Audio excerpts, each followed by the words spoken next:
Hey guys, welcome back to Young Americans Abroad, your best place for weekly content on young American soccer players playing overseas. My name is Austin Van Trern. And my name's Patrick Ferry. And guys, welcome back to our show.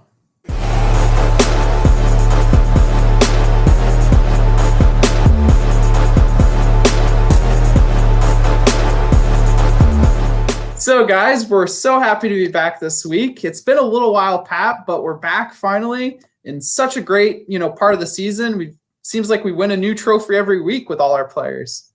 I know, it's been unbelievable, Austin. And it's for the fans, we appreciate you sticking with us. Professional, personal things, but we're back, and what a time it is, Austin. Players just rounding out in form for some big upcoming tournaments in the summer. So it's gonna be great. COVID's kind of people are getting vaccines. COVID's dying down. Things are opening up a little bit more, all in time for everyone's radars to be on the USMNT. Yeah, very true. And we've got the Euros this summer too for the non USMNT fans. And it's crazy. We're almost to the World Cup too. Like the World Cup is right there on the horizon. So great time. So I guess with that, today we got to talk about a star YAA helping his team get a big result in the Champions League. And some silverware awarded for an American player and American coach, both doing big things over in Austria. And finally, we'll finish today talking about another YAA over in Spain that's playing very well, but also looking to make a move this summer. So all that and more in today's episode. All right, everybody. And the first player we're going to talk about here and dive right into is Christian Pulisic. So he became the first USMNT international to score a goal in the Champions League semifinal after netting in that first half against, last Tuesday's 1-1 first leg draw with Real Madrid. So just to go over the goal a little bit, he found himself alone in that penalty area. He made a nice run, peeled off the defenders. And I don't remember who exactly played on the ball, Austin, but it was a nice ball, a nice find. Werner opens up some space for him. He was weaving in with his amazing dribbling that we know, and cut to his right before getting past Thibaut Courtois and firing between the two defenders to give Chelsea that early lead. So he just had that confidence. You could feel it from the prior games. He's in form, just celebrating with the team and Tuchel and the coaches on the sideline. It was really exciting. A great first half Chelsea had. They came out firing, guns a-blazing, and just made Real Madrid look like a low-level Premier League team, which you cannot compare to at all, so I'll probably get roasted for that. But unfortunately, Madrid did peg one back and is 1-1. However, Chelsea does have that advantage with the away goal, and we are filming this now on Monday, where I think the second leg's on Wednesday there, Austin. So maybe right around the time this is aired. But I'm feeling pretty good about Christian and Chelsea, maybe getting an American to the Champions League final. Yeah, it was such a great performance from him. And he set up Timo Werner for another wide open shot that didn't go in, and had some other great moments in this game. And it was just kind of shades from last season in that, great form we saw him in after the pandemic and some of the restrictions lifted and the game started beginning again. It just seems like he's gotten his form back. And kind of like you said, Pat, this Real Madrid team definitely looked a little suspect in this game. They were not up to the full strength we used to see them at, or we have seen them at the past few years. So I think this year Chelsea have a great shot in this second leg. Like you said, we're gonna probably release this after we find out what happens in that second leg. But going in, I think Chelsea should be really excited and have a lot of confidence. Christian especially. Yeah, I couldn't agree more. And to note for a solid win against Fulham. Christian was out this past weekend, and a few other players. Werner did start, but again, Havertz looked really impressive too. So you do have a lot of other players that maybe were out of form, and a lot of the players are rounding up to a good time to close in on a tough top four race, and then this Champions League matchup. Like you said, Austin, they have that momentum. And something about the Champions League, I know being a Liverpool fan, when they had that magic run, you could just tell. And I think Chelsea is right there, and I would not be surprised to see them in the final there if they can hold out. So it'll be kind of interesting how the game goes, how they approach it. Obviously, I think Pulisic's going to start, and it's going to be Werner. You know, he's played now in that Champions League game. He started against Fulham. Will he also be up top there? I don't know how Havertz would work or fit in. You know, he had those 2 goals against Fulham. So I'm just kind of interested on your thoughts and take there about the lineup. Yeah, it's a good question. So again, with you, I think Pulisic's definitely going to start this game. You know, they rested him this weekend for a reason. We haven't heard of any injuries, thank goodness, knock on wood. So yeah, I think he's definitely going to start, play a big role. Yeah, Timo Werner hasn't obviously had a great season for Chelsea, but Thomas Tuchel keeps sticking with him. Yeah, and I think he does a great something. job. Yeah, well, I think it's partly the defensive work that he does. He's so quick. He's very willing to press defenders and really try and disrupt what opposing teams do, building out from the back. So I think when you look at the other players Chelsea has, yes, Havertz can do that to some effect and may provide you with a more clinical finisher in front of goal at the moment. But that speed and kind of that flexibility you have with Werner, especially when you bring someone like Havertz off the bench, you can drop Werner back to the left wing or kind of play him in a different position and attack. I think that kind of gives you some flexibility as well. And having Havertz come off the bench is also not a bad kind of secret weapon to go with. How about that picture? How about that picture, Austin, with Havertz and Pulisic back in the Bundesliga with Tuchel as the coach? That's kind of funny how it's all come full circle. Yeah, it's really interesting. The Bundesliga has some great talents, as we know. So yeah, it's cool to see them now on the same team, vying for a spot in the Champions League final. I really hope, Pat. I know we're all hoping the same thing, but to see Christian Pulisic start in a Champions League final is just going to be such a cool thing if it happens. So yeah, here's to, I guess, hoping. Yeah, and not much more to add to that. I hope, again, if we do get to that point, let's, fingers crossed. I feel like the magic's there. He's going to perform against Madrid. But I really hope that, from a coverage standpoint in media, that it's highlighted, because it's such an impressive accomplishment to just get there. And I don't want to get too far ahead again, but I just hope he gets the coverage that he deserves there. Yeah, he's been through a lot, especially this season. I feel like every season he goes through this whole battle to get back in the starting lineup, even at Dortmund to some extent. So yeah, it's just awesome to see him succeeding and doing well and staying healthy at the moment. Again, knock on wood. Wood. Yeah, it's just cool. So I guess with that now, Pat, we'll move over to Germany and talk about Gio Reyna. So Gio starred for Dortmund this weekend in their semifinal match versus Holstein Kiel. Scored the first 2 goals for Dortmund in their big 5-0 win. So if you don't know, Holstein Kiel is a 2 Bundesliga side. So, this was pretty one-sided right from the start. They had 5 goals up on them. Dortmund did in the first half, and, just kind of kicked the ball around the back and kind of played very reserved in the second half. So, this is a good win for Dortmund to finally get them back to the Pokal final. And honestly, Pat, it's good to see Gio Reyna playing well again. He's broken back into that starting lineup and has really made a difference the past few weeks. He's got 3 goals in the past 4 games and has just looked like a different player the past few weeks.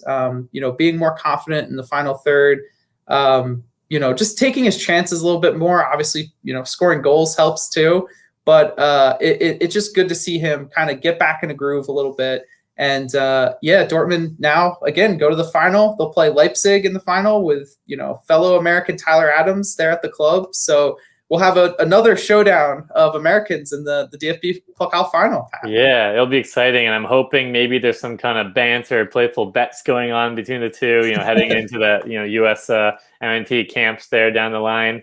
Maybe someone will have to do, butts up on the line, and the other one will take some shots at them from the 18s. So we'll have to see. But no, Austin, I mean, that's awesome. And it's just great to see Pulisic before and Reyna. They really benefited from that kind of break with the USMNT in the camp and just come back guns a-blazing. I mean, the form is incredible. And, obviously to get to another, cup final is great for Reyna and experience. And, it's just great to see him rounding into form so quickly here and at a crucial time. Yeah, I think that USMNT camp really did do wonders for some of these players. Christian Pulisic's a great example. Gio Reyna is another good example. but just that time away from their club team. Both players were going through similar situations, I'd say, at their clubs, and just getting in a different mind state had to have helped them. Also getting some good play under their belts in those games, I think also helped give them that confidence again to come back to their clubs and realize that they can do this and succeed in Europe. So that's really cool. I think, Pat, it really, I said it a few minutes ago, but we're really going to have a player win the DFB Pokal trophy again, no matter what happens. We're going to have either Tyler Adams lifting the trophy or Gio Reyna. So I think that's such a big thing that hasn't really hit me yet. It's so cool to think that all those pictures we see of Christian Pulisic circulating with the cup and celebrating, and all the players this year have already won trophies celebrating. Yeah, we're going to for sure see that again this year. I just think it's such a cool feeling. It's unbelievable. I mean, I'm sure there already is, and maybe I'm behind. I haven't checked in a while, but there's got to be a picture eventually when all these trophies come in more and more. And this season of all the Americans just like memed or grouped together with these trophies just everywhere, just invading. So it is awesome to see, Austin, and the impact that Americans have had in the Bundesliga and with those top teams, and just the influx we've had. And how, again, the Bundesliga is a very well-respected league, and I can't wait until we break into even more of the top leagues around. Yeah, it's really, really cool. Christian Pulisic could win the Champions League. So, it's just awesome, which, we've talked about before in the past, and everyone is all excited on social media too. So it's nothing different. But I guess before we move on today, I did want to highlight where Dortmund sit now in the Bundesliga. So they sit right now in 5th on 55 points. Frankfurt's in 4th with 56, and Wolfsburg's in 3rd with 57. So there's 3 games left for Dortmund to lock down a Champions League spot. Right now they're sitting in the Europa League position, and they play Leipzig this weekend. So this will be a really big game, Pat, for them to come away at least with a point from it. They got that Pokal final next Thursday after this game. So hopefully they're not looking ahead to that. Obviously, it's the same team, so it's kind of a little bit of a weird vibe. Yeah, that is weird. It's a little weird, right? I thought that too. But it's just they really need to get results from these last 3 games to secure the Champions League spot. So it'll be a big test for Dortmund, who've played well as of late and have really kind of risen to that challenge. So hopefully they can kind of keep that good form going, and Gio can be in the Champions League next year. That's where we want our players. That's where we want them. But that's a perfect segue, Austin, into good form. But this is for player and coach over in Austria. And we'll start with Brenden Aaronson, who won his first piece of silverware in Europe when he scored the second goal for RB Salzburg there in a dominating 3-0 win over Lask there in the Austrian Cup final. So just to recap the goal, I think it was in the 67th minute or so. It was a quick counterattack.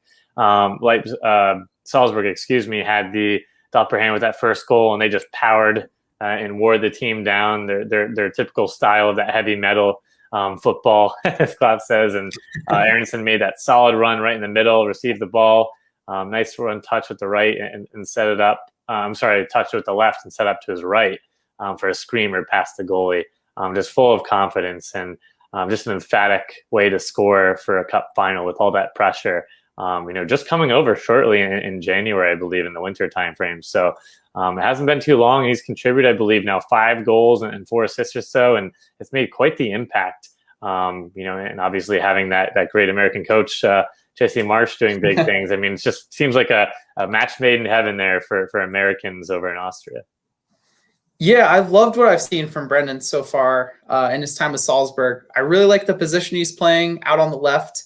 I think just watching him play for the Union, I was led to believe a little bit that he was going to be better in a midfield, cam role. That's what I thought originally too. Yeah, and kind of create from the middle. I didn't think he had that much speed, but watching him play at Salzburg, he's a player that really likes to defend, track back, really just press players and win possession and then take the ball forward.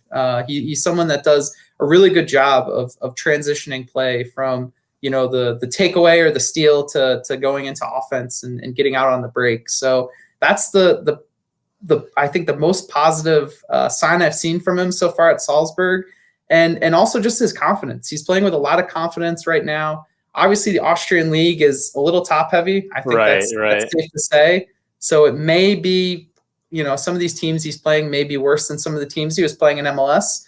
But I think he's been showing well. I think Patty's got now 5 goals in Austria for Salzburg. Time. Yeah, so that's a lot more goals, or at least it feels like a lot more goals. I don't have his stats from the Union off the top of my head, but he was never really a goal scorer for the Union. So I feel like this is really promising promising start to life in Salzburg. No, and that's a really good point to note. I wish I had that. That would have been great to have those stats up. But yeah, I don't think he scored more than 2 or 3 goals, for the Union in one of the seasons or so. But again, just a high impact player. We knew his qualities, passing, his shiftiness, being able to just go by players with ease and all the other assets to his game, or facets to his game, excuse me. But his finishing and just, you could see that, like you said, maybe he's playing it's top heavy league and some of the teams he's playing but I think just the training sessions, the quality of players that Salzburg has and just their philosophy and coaching and, the training, he has taken leaps and bounds and such a tremendous growth and pace that he's been at for his career trajectory. And I would not be surprised, Austin, he's a full another season under his belt, does some big things for Salzburg. And he's really looked at to make another move. Maybe that's too early, but I wouldn't be surprised as well if he has the form that he has had in the last few months. Bring them all to Leipzig. Funnel them over. Him, Caden Clark. Hey, we got Tyler Adams there, Jesse Marsch. Yeah, bring them all to Leipzig. Oh, no, I think you're right in saying that though, Pat. I think he's increased, or not increased, but he's developed a lot in his time already abroad. I think just getting in a new environment and challenging himself and succeeding, I think has really helped him gain that confidence and sustain that confidence to see him, raise that game to the next level, play quicker. I think he's a little bit more confident in his teammates and some of their abilities too. Because he's got, like you said, Pat, phenomenal teammates around him, phenomenal players at Salzburg. So yeah, it's really, really been bright. And I'm joking kind of about that Leipzig joke, but honestly, we've seen Tyler Adams go there now from New York. We're seeing Jesse Marsch now go there. So hey, maybe we'll make it. You never know. You never know, Austin. And just talking about Jesse Marsch too. I mean, it's unbelievable the pipeline that is just transcended across to Europe. But yeah, Jesse Marsch is just. I guess leaving Salzburg in such fine fashion, and should have another perfect 4 for the domestic titles and trophies in terms of the Austrian Cup as well. I think obviously it's expected that Salzburg wins the league and the cups there, but he's done really well. Wrapping up his tenure there. But during MLS, also just backtracking, he's won a lot in terms of starting with Montreal and. With the Red Bulls, he won the Supporter Shield there back in 2015, before he departed for Salzburg there. But he's obviously winning the Austrian double, League and Cup. I mean, the season is very impressive, and now he has to follow in the footsteps of Julian Nagelsmann, which will be very difficult. And I know you have a lot on this topic. Yeah. So, he's going to Bayern Munich, the league leaders. A lot of pressure on him. A lot of pressure on these coaches, but Marsch will inherit again a team that's right there behind Bayern. Has I think in 2019, 2020 made the Champions League semifinals and just has done very well domestically and showing in the highest level in the Champions League. So a lot of pressure. Austin, my take is I think Jesse is maybe I'm a little bit too much on the optimistic side, but I still think they're going to finish safely in the top 4 in the Bundesliga. I don't know if they're there to push Bayern past for the first spot yet, but I still think he's going to, pick up pretty seamlessly. And just in terms of everything he's won, he's respected over there in Europe, and just his charisma and his presence, I think will bring a lot to the team.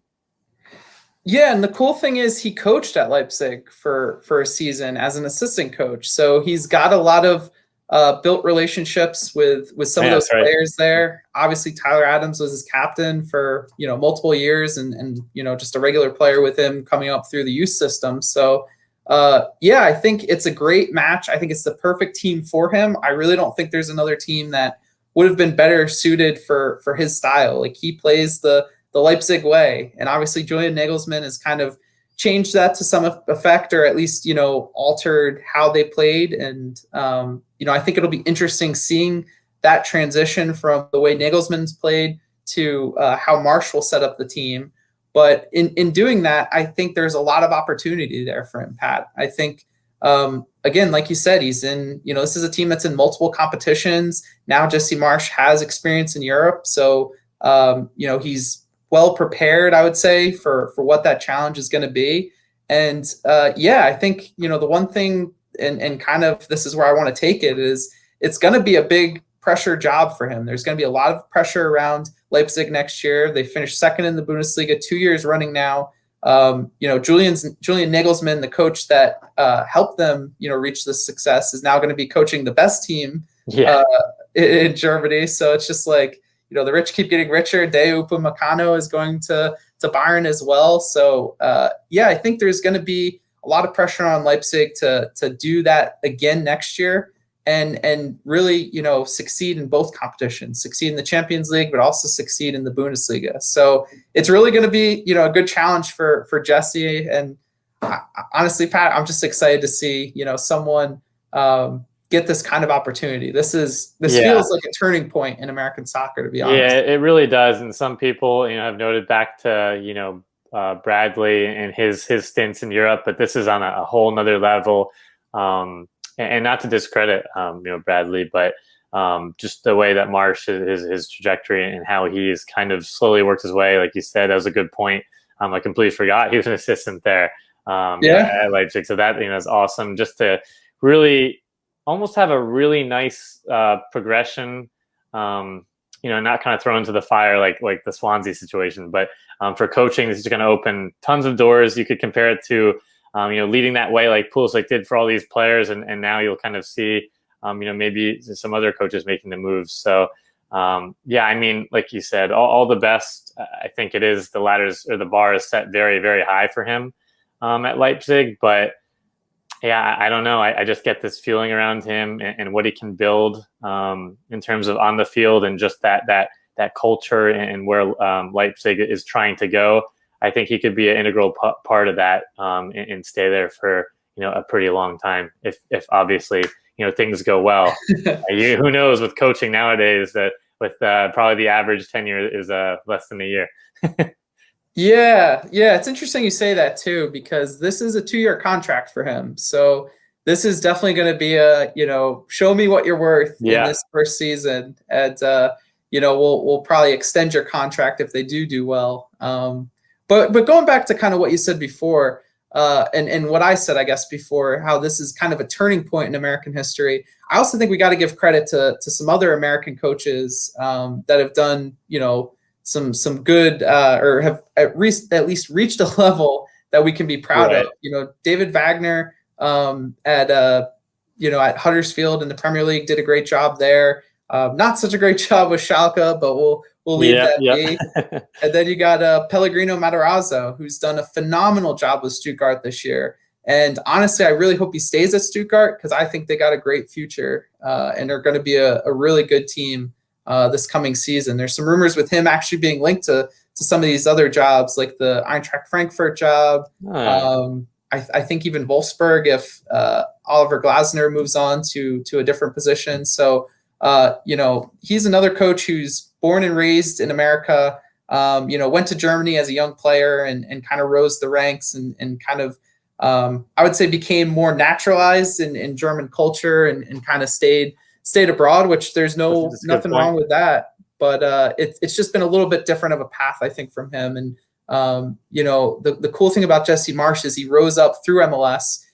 He was part of the national team even as well. So I think that's cool to see a player or a coach in this example kind of rise up the ranks through the domestic league and kind of make a name for himself that way. So yeah, I'm really excited, Pat. It's just such a big challenge and opportunity, honestly. Yeah, it's an awesome story, and I think it's just going to continue to grow even more and more. And like you said, don't harp too much on it. But you did mention a few other coaches there, which have done notable things, and I'm just excited to see where we go and what the future holds. Because by 2026, I mean, coaching and players, it's going to be a whole nother level.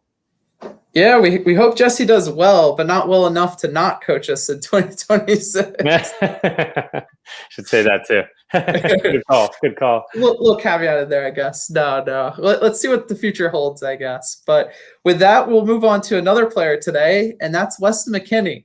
So Weston McKennie is having kind of a tumultuous time at Juventus, and this weekend was a rough weekend for Juventus. They finally lost their stranglehold on Italy and the Serie A title to Inter this weekend. So congrats to Inter.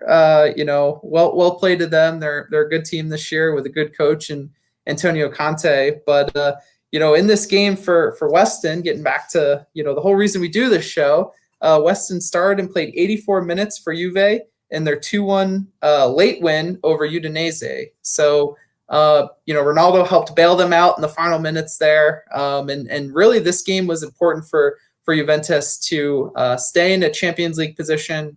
I think they sit tied for second right now with two other teams. So that's kind of the main goal of the season, it looks like, is just finishing top four in Serie A. And in this game, Weston played okay.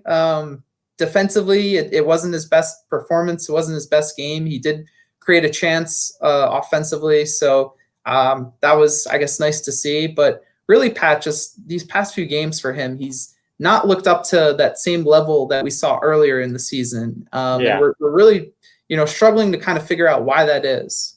Yeah, and I think I'm curious too, just because of the atmosphere and environment. Things around Pirlo. Who knows what's going to happen in the future? And Juventus is so used to winning the titles and just with domestic and Champions League letdowns, uncertainty around Ronaldo. It's just a weird time for Juventus and their players, and kind of zaps the energy, I guess I would imagine. And not to say there's no excuses, but ever since kind of the nagging injuries you mentioned, and then the COVID situations, it just seems like it's kind of gone into a bit of a lull right now. Yeah, I would have to agree, Pat. I think there's a lot of confidence lost at Juventus right now. Just a lot of question marks with the coaching of Andrea Pirlo. Is he going to stay through the season? They didn't, obviously win Serie A for the first time in 8 or 9 years. So that's a big failure and probably a big weight at the club. So that's definitely got to play on him. There's also reports that he's dealing with a slight hip injury ever since March. Sounds like that's something that could be still persisting at the moment. So those could all, I guess, contribute to kind of his lack of form over the past few games. But I just think, it's just kind of all of those factors mixed together. And, he's still playing okay. Like when you watch him in games, he's doing a lot of the one-touch passing and kind of, being aggressive and getting upfield and trying to create for his teammates. But there's just something missing, I think, Pat, which is just kind of disappointing, obviously. Yeah, it's tough, Austin. And I guess just really the only other piece I had about it is again, like you said, we talked about all the uncertainty, but I think almost they just need to get through this, finish in the top four, reset in the summer, have the energy back. Maybe tinker some things around, because again, I mean, it's an impressive accomplishment to win, but you are going to fail eventually. You can't win it 50 million times in a row, so don't tell Bayern that. Don't tell Bayern that too. True. But, all dynasties, have to adjust and things kind of have to shift around. So I'm confident that Weston will be able to ride the ship there. And be more of a motivator there and kind of, get the guys around him more energized for the next season. Yeah, and I think it's worth saying he's been one of their best players this season. No matter how Yeah. things have changed these past few weeks, I think it's safe to say he's still cemented himself in the plans for Juventus in the future. And just looking at the games he's actually started, Juventus has gone 23-2, and so it's he's making an impact when he's in these games. He's someone that honestly has looked better than the other midfielders they have on their roster this season. So I think there's something to take from that and feel confident in, but we'll just have to see what happens. Like you said, Pat, this summer is going to be a big one for Juventus. They're going to have to figure out how they want to go forward, how they want to change the team up. So we're just hoping that Weston still remains a big part of their plans for the future. Yeah. And it's going to be, hopefully a good summer for them. Maybe we'll see Weston get in the Champions League final with Ronaldo. Maybe they'll try and make one more push to get Ronaldo. I like it. Give him one more push. Come on, that's all we ask. But we're shifting over to Spain here with Konrad de la Fuente. So just to talk about as scorching hot form, Austin. I mean, this past Sunday scored in that 2-1 win, a crucial win, helped qualify for the promotion playoffs against the Ibiza there. Who I think are the leaders there in the third tier. De la Fuente has just been on a roll. I mean, I think in the 19 or 20 outings he's had for the B team there for Barca, it's been like 6 goals, 4 or 5 assists in the season. He's just making an impact in delivering, even though he's not getting the time for Barca's first team there. Making the bench or going up there. But just not breaking that lineup. I mean, you have so many players, you can list all of them that are unfortunately ahead, and it's just a difficult time for him, Austin, to kind of see where he goes from this. He did have that extension back in 2019. It really has him contracted until June of 2022. And there are club options for a further 2 years, but he'll kind of have a lot in his mind depending on, if they get up to the second tier. Or is there an option? Maybe goes on loan, or in transfer with buyback clause. There's some options here, and an intriguing summer for him at kind of that pivotal time where he's rounding into the 20s. Yeah, and we said this last summer, I feel, or last spring. What he should do? Should he stay at Barcelona to fight for a place in that first team, or should he go on loan, or even seek a full transfer away from Barcelona and go on his own, kind of like some other Barcelona players have done in the past? And honestly, Pat, I'm not sure if I have a really good answer to that. Thinking about Barca B and the impact he's had for them this year, if they get promoted to the second league there, the Segunda division, maybe playing with them for another season and hopefully getting some minutes here and there for the Barcelona first team could be, a good development curve for him. Right. But I'm curious to hear your thoughts on this. Yeah. Originally, I was a little bit more bullish on even going up to the second team. I don't want to see him. He should be playing first tier, top flight somewhere, Spain or wherever, in the first divisions. I think he really could make some moves and do some damage and help a team out. Maybe a mid table or lower level table. Maybe not somebody in that relegation spot because he wouldn't get the playing time. But I think he just has the skill and quality. And in terms of the competition now for his positions from a USMNT perspective, he's got to make some moves here because there's players around him that are playing at pretty high levels. But then again, if they do, it all depends on that if. I think they came up really short last time too, if I'm not mistaken. Where they could have gotten up last year. They did, yeah. I mean, if they do, I don't know. Maybe I'm leaning more towards give them some time there. Maybe makes an impact in the second division, and then I would say at the latest, no more than one more year. If he's not breaking in the first team. Yeah, I think that's fair. And when you look at where he's at with Barcelona, I'm really seeing a comparison to where Chris Richards was at with Bayern last year. That's a good comparison.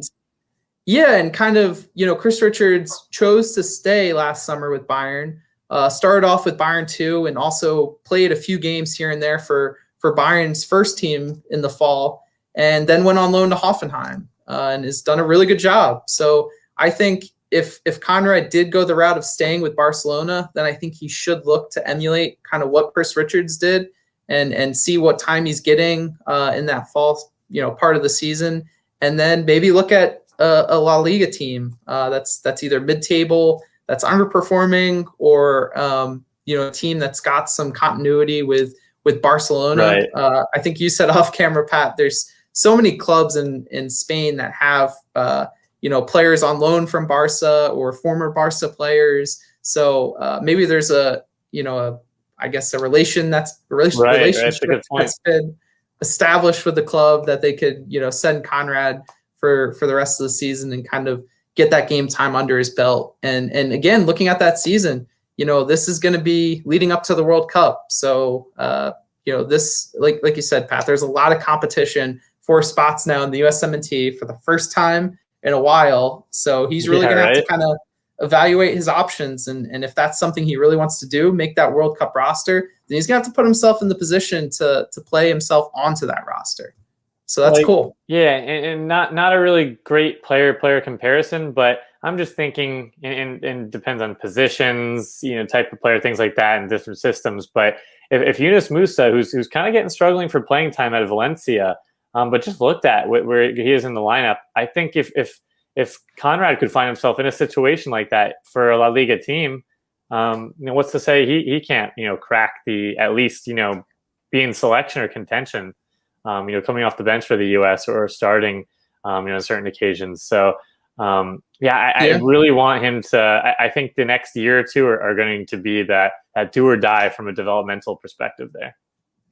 Yeah, for sure. I mean, he's going on 20 now, so he's got another 1 to 2 years where he can really kind of develop and get things figured out. But it's going to be.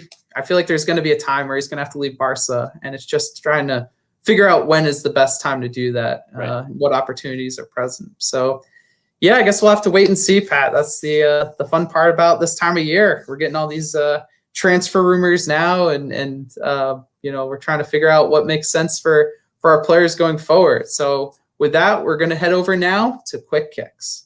All right, guys, it feels good to be back. Saying this line, one of my favorite parts of the show. I know you guys have been eager and dying for this, Austin as well. It's none other than Quick Kicks. So you could test Dwayne Miller. It's Altidore over the wall, and that one is in! Josie Altidore from a long way out. The opening goal for the United States. And to start off Quick Kicks here, guys, we're heading over to Barcelona with Serginho Dest, who played Yunus Musa's Valencia. And Dest started the match and played 75 minutes in a crucial 3-2 win. And going over to Germany, we have Josh Sargent. So Josh started and played all 120 minutes in Werder Bremen's agonizing 2-1 loss to RB Leipzig. So that was in the DFB Pokal semifinal. And it just wasn't meant to be for Bremen. Hasn't been their year for many years. And we still get to see, 2 Americans in the DFB Pokal final. So that's right. Great. Bittersweet, and let's hope Bremen can stay above relegation there. Heading over to the England Championship with Cameron Carter-Vickers. For Bournemouth against Wycombe there, he started the match and played the full 90 in a really tough 1-0 loss. He's also in a promotion playoff spot there. Yeah, true. And going over to Portugal, we have Reggie Cannon, who started and played 90 minutes for Boa Vista in their 3-3 draw with Santa Clara. So good to see, Reggie continuing to get minutes there in Portugal. And Boa Vista need to keep picking up points to stay alive in the Portuguese top flight. Yeah, that's tough. You don't want to drop. And heading over to England with Anthony Robinson, a team that unfortunately looks like they're dropping. They played Pulisic's Chelsea there. And Robinson started the match and played the full 90 in a tough 2-0 loss. And going over to Italy, we have Andrea Novakovic, who started and played 90 minutes in Frosinone's 3-1 win over Pisa. And Daryl Dike, the Barnsley legend there, started the match and played the full 90 in a tough 2-0 loss against Preston. And going over to the Netherlands, we have Luca de la Torre, who started and played 89 minutes in Heracles' 4-0 win over VVV Venlo. VVV. Almost forgot about him. And Owen Otasawa there for Wolves started the match and played 71 minutes in a 1-1 draw against West Brom. And staying in England, we have another dual Nat, and that's Alex Mighton, who came on and played the final 24 minutes for Nottingham Forest in their 0-0 draw with Sheffield Wednesday. And to round out here, a win, a nice trophy here for Ben Letterman with Rakow over the Poland Cup. So he started the match, Ben, and played 85 minutes in a 2-1 win. So more trophies and more wins for the Americans. And that's all for our show today, guys. Make sure you like this video and subscribe to our channel down below. And don't forget to check out Instagram, Twitter, all that quality content, after you finish subscribing or, when you're watching the video, because there's a lot of action going on for our players here. That's right. And this video is also available in podcast form on Apple Podcasts, Spotify, and Google Podcasts. So check us out there. Leave us a review. We always appreciate the feedback. So, Pat, we're getting down to the nitty-gritty part of the season. And, again, a lot of players winning trophies, which is so positive. But, still have some work left to be done. Yeah, that's very true. Staying above relegation, those playoffs, everything else going. Seems like the trajectory is heading the right way for the American players abroad, all leading to an exciting summer, an action-packed summer, Austin. What is your saying for the summer? I was going to keep that to myself, but it's the hot boy summer, Austin. Let's go. You heard it here first, folks. So with that, there's only one thing left to be said, and that is one day we will win the World Cup.